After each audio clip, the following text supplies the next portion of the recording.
এটাই আমার শেষ বিশ্বকাপ, এই কথা বলে আবেগী বার্তা দিয়েছিলেন নেইমার জুনিয়র। কিন্তু সেই শেষ বিশ্বকাপের প্রথম ম্যাচেই মাঠে নামতে পারছেন না তিনি। আগামী রোববার মরক্কোর বিপক্ষে হেক্সা মিশন শুরু করবে 5 বারের বিশ্ব চ্যাম্পিয়ন ব্রাজিল। কিন্তু দলের সবচেয়ে বড় তারকা থাকবেন না। ডান পায়ের কাফ মাসেলের চোট থেকে পুরোপুরি সেরে ওঠেননি 34 বছর বয়সী এই ফরওয়ার্ড।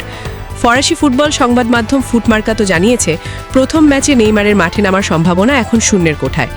আজকের ভিডিওতে নেইমারের চোটের বিস্তারিত, ব্রাজিলের বিকল্প পরিকল্পনা, মরক্কো ম্যাচে কি হতে পারে এবং এবারের বিশ্বকাপে ব্রাজিলের সম্ভাবনা সবকিছু বলবো। প্রথমে বুঝে নেওয়া যাক নেইমারের চোটটা ঠিক কি হয়েছে।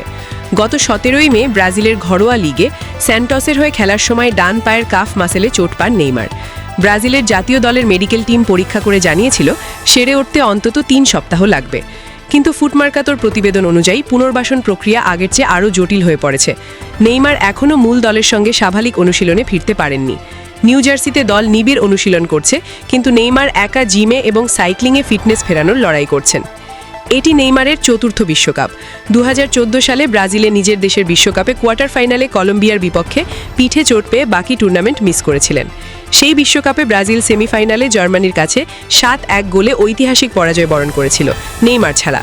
2018 সালে রাশিয়ায় কোয়ার্টার ফাইনালে বেলজিয়ামের কাছে হেরে বিদায় নিয়েছিল ব্রাজিল এবং 2022 সালে কাতারে কোয়ার্টার ফাইনালে ক্রোয়েশিয়ার কাছে পেনাল্টি শুটআউটে হেরেছিল এবং সেই ম্যাচেও নেইমার গোল করেছিলেন, কিন্তু দলকে বাঁচাতে পারেননি।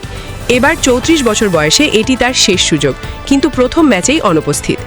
দীর্ঘদিন জাতীয় দলের বাইরে থাকার পর অনেক আলোচনা সমালোচনার মধ্য দিয়ে কোচ কার্লো আনচেলোত্তি এবার নেইমারকে দলে ডেকেছিলেন।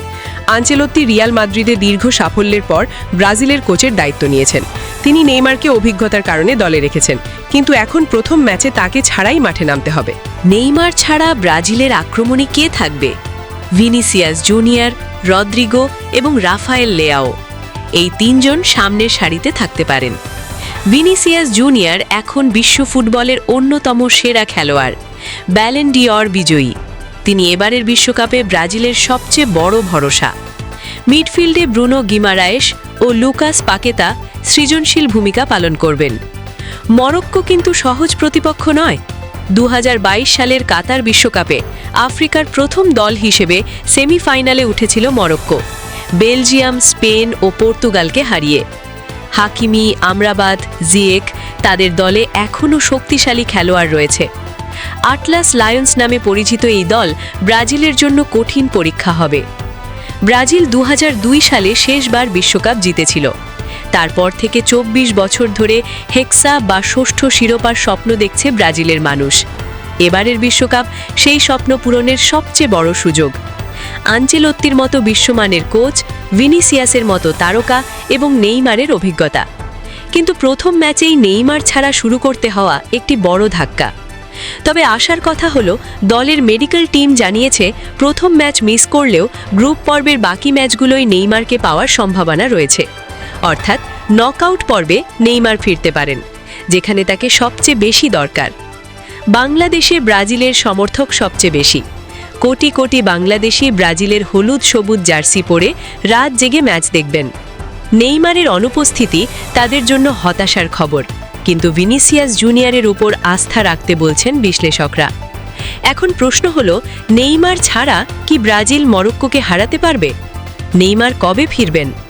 এটাই কি সত্যিই তার শেষ বিশ্বকাপ? হেক্সার স্বপ্ন কি পূরণ হবে? আপনার মতামত কমেন্টে জানান। ভিডিওটি ভালো লাগলে এখনই লাইক করুন, শেয়ার করুন এবং চ্যানেলটি সাবস্ক্রাইব করে বেল আইকনটি চাপ দিয়ে রাখুন। দেখা হবে পরবর্তী ভিডিওতে। ভালো থাকুন।